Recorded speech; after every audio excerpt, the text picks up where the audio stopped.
আপনারা ভাবতেই পারবেন না ফ্রেন্ডস, অল্প তেলের মধ্যে অল্প সময়ের মধ্যে এতগুলো ফুচকা ভেজে তৈরি করে নিতে পারবেন কোনো রকম কড়াইয়ের ঝামেলা ছাড়াই। হ্যালো ফ্রেন্ডস, মিঠু কিচেন ব্লগসে আপনাদের স্বাগত। আজকে আমি বানিয়ে দেখাবো একটা ফুচকার নতুন ধরনের রেসিপি। তার জন্য জিরে, মৌরি, গোটা লঙ্কা আর গোলমরিচ ভেজে আমি ঠান্ডা করে গুঁড়ো করে রেখে দিচ্ছি। তারপরে একটা অ্যাপম প্যান বসিয়ে দিয়েছি। প্যানটা গরম হয়ে গেলেই দিয়ে দেব সাদা তেল। অল্প অল্প করে সাদা তেল দিয়ে আমি তেলটাকে গরম করে নিচ্ছি। মাঝারি আঁচে কিন্তু গ্যাসের আঁচটা রাখতে হবে, যেহেতু প্যানটা খুবই পাতলা তাই। নাহলে কিন্তু তেলটা বেশি হিট হয়ে গেলে তেলটা কিন্তু পুড়ে যাবে আর ফুচকাগুলোও কিন্তু পুড়ে যাবে। তো দেখুন এইভাবে করে আমি ফুচকাগুলো দিয়ে দিচ্ছি। কাঁচা ফুচকাগুলো ভাজা হতে শুরু করে দিয়েছে। দেখুন কেমন ফুলে উঠেছে। এইভাবে কিন্তু ফুচকাগুলো ফুলে উঠবে।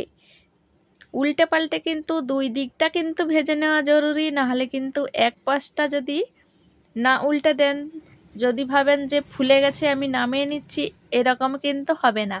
দুই পাশ কিন্তু উল্টে পাল্টে ভেজে নিতে হবে, নাহলে কিন্তু এক পাশ চুপসে যেতে পারে। যখন নামাবেন তখনই বুঝতে পারবেন। তো দেখুন ফুচকাগুলো বা গোলগপ্পাগুলো কেমন ফুলে উঠেছে, বলের মতো, বেলুনের মতো।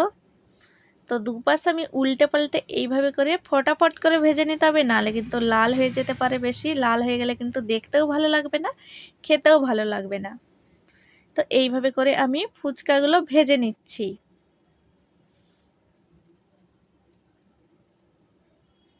আপনারা ভাবতেই পারবেন না ফ্রেন্ডস, যে এত কম সময়ের মধ্যে এত কম তেলে এতগুলো ফুচকা রেডি হয়ে যাবে। আর ভাজতে খুবই মজা লাগবে, খাওয়ার থেকে কিন্তু ভাজাতেই মজা বেশি।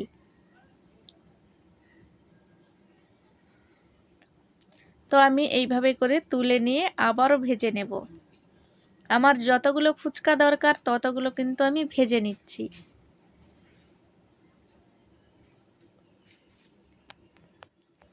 আমরা কিন্তু দোকান থেকে বেশি দামে ফুচকা কিনে থাকি। আমাদের এখানে কিন্তু 10 টাকায় 4টা ফুচকা দেয়, খেয়ে পোষায় না। তাই ভাবছি আজকে অন্যরকম একটু ফুচকা খাওয়া যাক।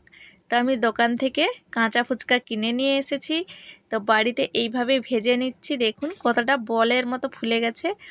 আর যেমনই খুশি তেমনই ইচ্ছা ফুচকা রেডি করতে পারেন। চাইলে দই ফুচকা খেতে পারেন, চাইলে আলু দিয়ে বানিয়ে নিতে পারেন। এইভাবে করে একবার ফুচকা বানিয়ে খাবেন। আর আমি যেইভাবে ফুচকাটা বানাবো আপনারা দেখতে থাকুন, একেবারে নানা ধরনের ফুচকার স্বাদ পাবেন আপনারা। তো সব সময় তো আমরা টক জল দিয়ে ফুচকা খেয়ে থাকি, আজকে আমি অন্য ধরনের একটা ফুচকা দেখাবো।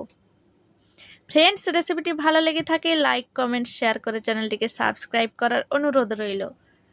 তো এইভাবে করে ফুচকাগুলো আমি ভেজে তৈরি করে নিচ্ছি।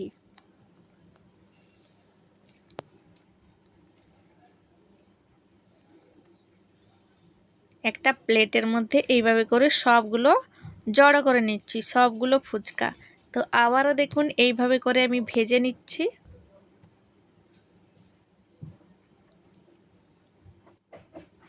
পাঁচ মিনিটের মধ্যে ফুচকা রেডি হয়ে যাবে ফ্রেন্ডস।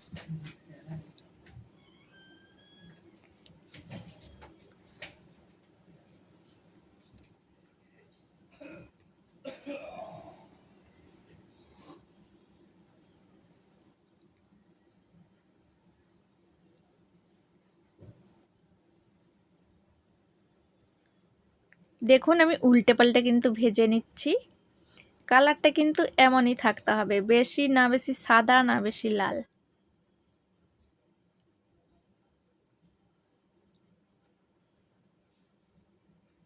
সবগুলো ফুচকা এখানে আমার ভাজা হয়ে গেছে।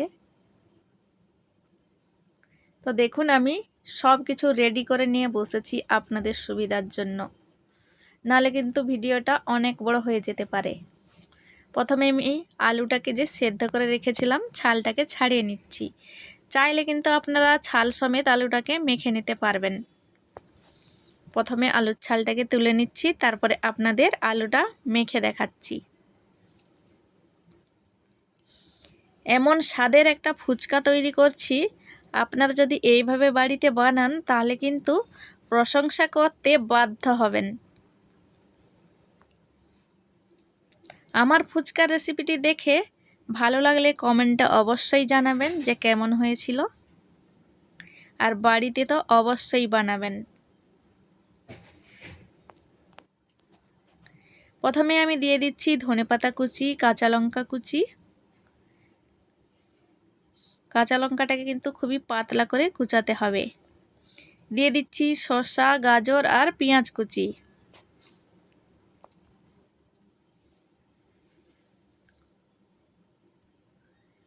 দিয়ে দিচ্ছি কিছুটা সাদা নুন,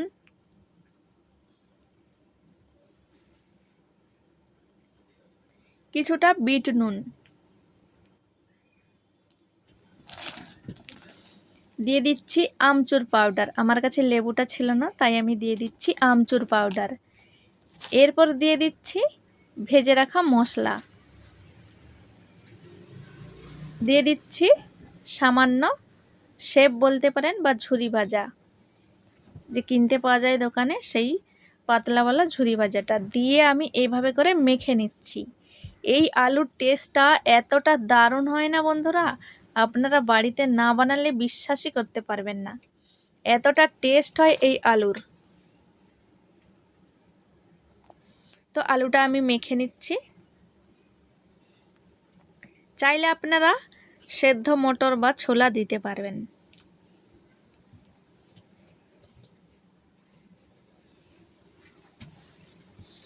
আলুটা আমার রেডি হয়ে গেছে।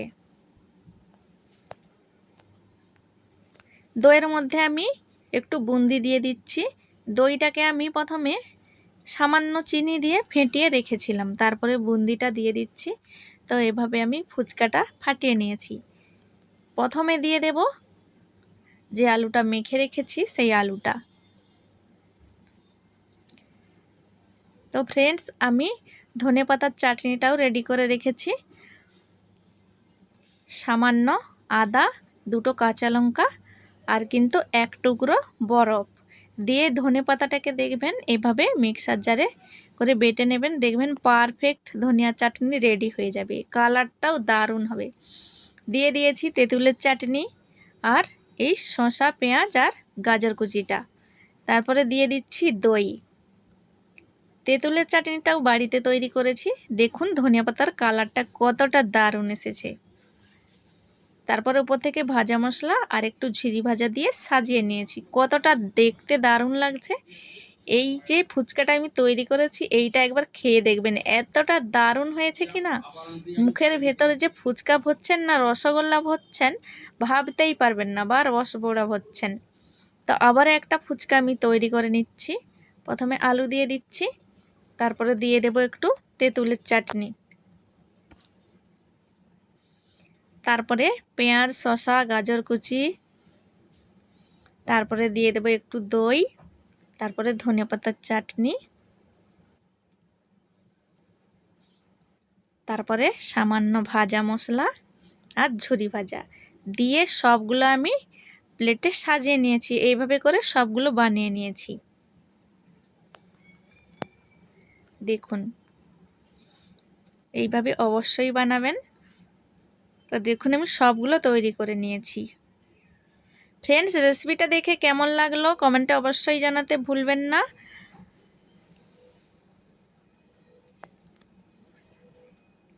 তো আজকে ভিডিওটি এখানেই শেষ করছি, দেখা হবে পরবর্তী ভিডিওতে।